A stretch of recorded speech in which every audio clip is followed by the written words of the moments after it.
Hey everyone, welcome back to Just Gen Baking. I decided to give the eggsbenequick challenge from Alex of French Guy Cooking another go around, partly because at 3:01 on my first attempt I really wanted to see if I could get it down to under 3 minutes even, but also I wanted to see if I could do a more even job poaching the egg in the microwave. My first attempt was a little more overdone than I would have liked. I found that by melting the butter and poaching the egg at the same time, it ended up poaching the egg a little more slowly, which meant I could get a kind of more even poach, and it allowed it to be a little runnier by the time it was done. I did also bring out my sharpened knife, so look how quickly that lemon was cut. That was beautiful. Of course, this was my third attempt, so I realized I forgot to get another English muffin out, so had to go grab that.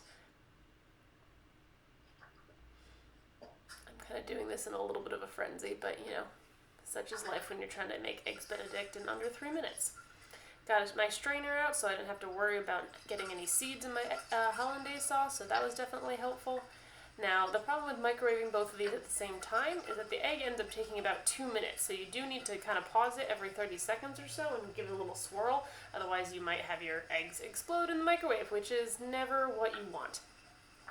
I did actually buy chives this time, so I had the right garnish for my eggs Benedict this time, so that was a bit of an improvement as well. Now again, another problem with this is that in addition to poaching the egg more slowly, it also melts the butter more slowly, so it's a bit of a trade-off, but I figure if I'm doing them both at the same time, I can afford a little bit of a delay. But it still stressed me out, as you can see.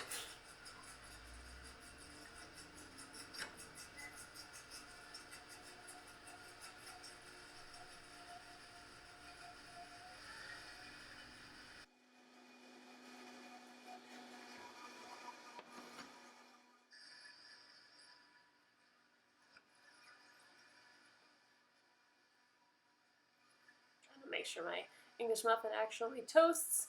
I actually took it out and decided that I kind of wanted it a little more toast. So pop it back in the pan, get it a little more toasted on the top. Now my egg is looking done. Nope, not yet, not yet. Now my English muffin is toasted enough.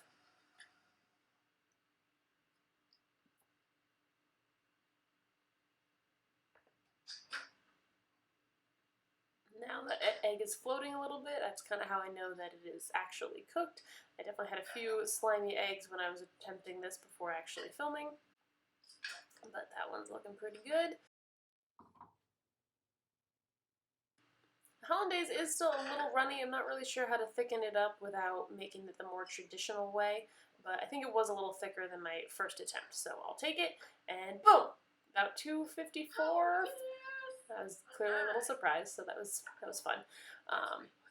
Now, it took me a little bit to move my camera to actually show you it, but I wanted to make sure not to edit it so that no one doubted that this was in fact the eggs Benedict that I made in under 3 minutes.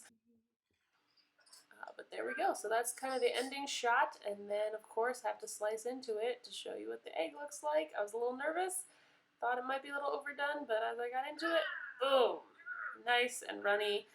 That's how I like it. Some people might like it a little more done, but that is exactly how I like it, and it was delicious. So thanks, Alex, for this super fun challenge. Really enjoyed doing it. It was kind of cool to make eggs Benedict in under 3 minutes. So thanks very much, and thanks for watching.